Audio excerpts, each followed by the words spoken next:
सबसे इम्पोर्टेंट चीज है पेशेंट को ये कहना है कि अपर लिम्स के साथ आपने जोर वाला कोई काम नहीं करना, कोई वजन नहीं उठाना।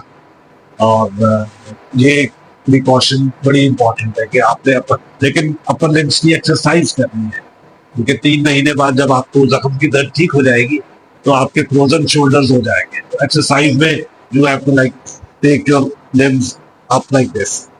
दिन में 5-6 दफा ऐसे करेंगे ताकि आपके शोल्डर्स मूव करते हैं, क्योंकि लोग बारे नहीं करते। एक तो ये इम्पोर्टेंट है कि आपने बाजू से जोर वाला काम नहीं करना, वजन नहीं उठाना। जैसे कोई बच्चा अच्छा लगता है वो पास आता है, आप गोद में उठा लेते हैं, या कोई कुर्सी में आगे पीछे कर लेते हैं। तो जितना अवॉइड कर सकते हैं बाजू से जोर वाला काम नहीं करना। दूसरी प्रिकॉशन आ जाती है, क्योंकि डीप ब्रीदिंग के साथ लंबे सांस लेने से आपको सीने में दर्द होती है, तो आप नहीं लेते।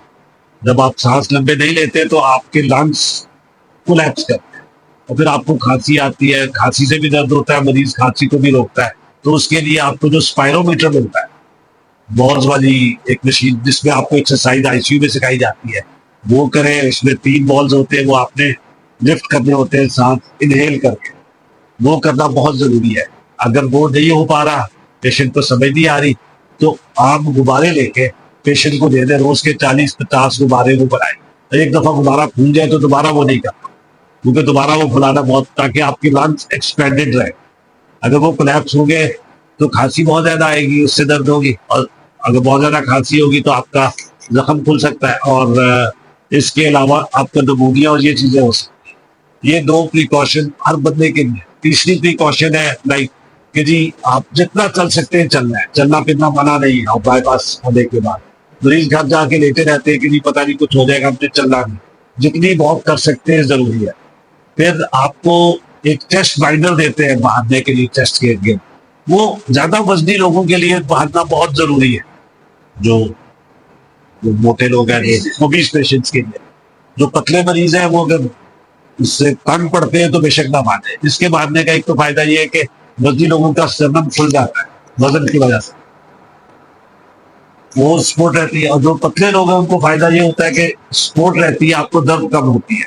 लेकिन जैसे आजकल गर्मियां हैं, गर्मी में वो मुश्किल है। तो जो इनका वजन नॉर्मल है या कम है वो इसके बगैर उतार सकते हैं इसको।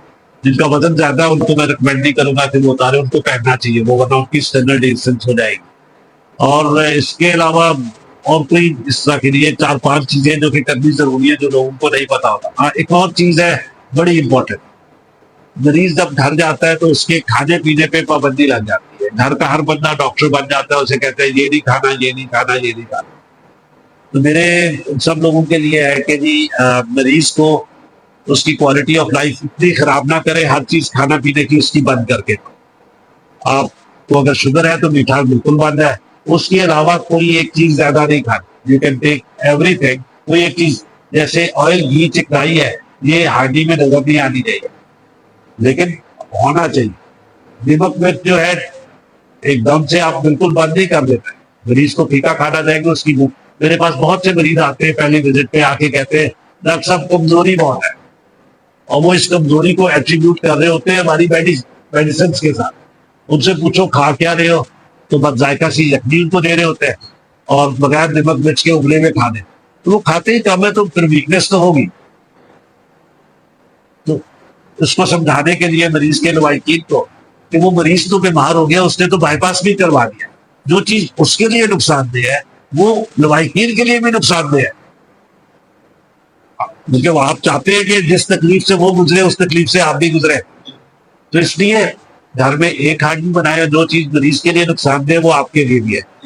ये सबसे बड़ा जुल्म है कि मरीज के सामने बैठ के आप कढ़ाई और दूसरी चीजें खा रहे होते हो, मरीज को कहते हैं तेरा बंद है, तू नहीं खा सकता। तो उसका भी बेचारे का दिल करता है, वो खाना चाहता है। तो आप जो चीज मरीज के लिए नुकसानदेह है वो आपके लिए भी नुकसानदेह है। आप भी उसके साथ फिर आपको अंदाजा होगा कि जो मरीज पे आप पाबंदियां लगा रहे हैं वो कितनी मुश्किल है।